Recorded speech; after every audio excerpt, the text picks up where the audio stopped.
At what point in your career did you become connected with the Reese Committee? 1953. 1953. Yeah. And what was that capacity, sir? That was the capacity of what they call Director of Research for the Reese Committee. Can you tell us what the Reese Committee was attempting to do? Yes, I can tell you. It was operating and carrying out instructions embodied in a resolution passed by the House of Representatives, which was to investigate the activities of foundations as to whether or not these activities could justifiably be labeled un-American without, I might say, defining what they meant by un-American. But that was the resolution, and the committee had then the task of selecting a council, and the council in turn had the task of selecting a staff, and he had to have somebody who would direct the work of that staff, and that was what they meant by the Director of Research. What were some of the details, the specifics that you told the committee at that time? Well, Mr. Griffin, in that report, I specifically, number one, defined what was, to us, what was meant by the phrase un-American. And we defined that in our way as being a determination to effect changes in the country by unconstitutional means. We have plenty of constitutional procedures, assuming that we wish to effect a change in the form of government and that sort of thing. And therefore any effort in that direction which did not avail itself of the procedures which were authorized by the Constitution could be justifiably called un-American. That was the start of educating them up to that particular point. The next thing was to educate them as to the effect on the country as a whole of the activities of large endowed foundations over the then past 40 years. What was that effect, sir?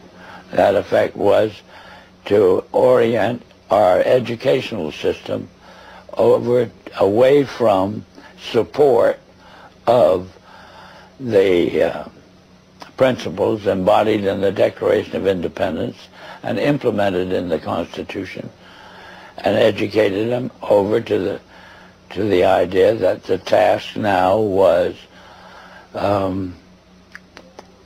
as a result of the orientation of education to away from these briefly stated principles and self-evident truths. And that's what had been the effect of the wealth which constituted the endowments of those foundations that had been in existence over the largest portion of the span of 50 years, and holding them responsible for this change. And what we were able to bring forward was that what we had uncovered was the determination of these large endowed foundations through their trustees to actually get control over the content of American education. There's quite a bit of publicity given to your conversation with Rowan Gaither. Would you please tell us who he was and what was that conversation you had with him? Rowan Gaither was at that time president of the Ford Foundation. And Mr. Gaither had sent for me when I found it convenient to be in New York, asked me to call upon him at his office, which I did. And on arrival, after a few amenities, Mr. Gaither said, "Mr. Dodd, we've asked you to come up here this today because we thought that possibly off the record you would tell us why the Congress is interested in the activities of foundations such as ourselves. And before I could think of how I would reply to that statement, Mr. Gaither then went on voluntarily and stated, he said, "Mr. Dodd, all of us that have a hand in the making of policies here have had experience either with the OSS during the war or the European Economic Administration after the war. We've had experience operating under directives, and these directives emanate and did emanate from the White House. Now we still operate under just such directives. Would you like to know what the substance of these directives is?" And I said, "Yes, Mr. Gaither, I'd like very much to know." Whereupon he made this statement to me, namely, "Mr. Dodd, we here operate on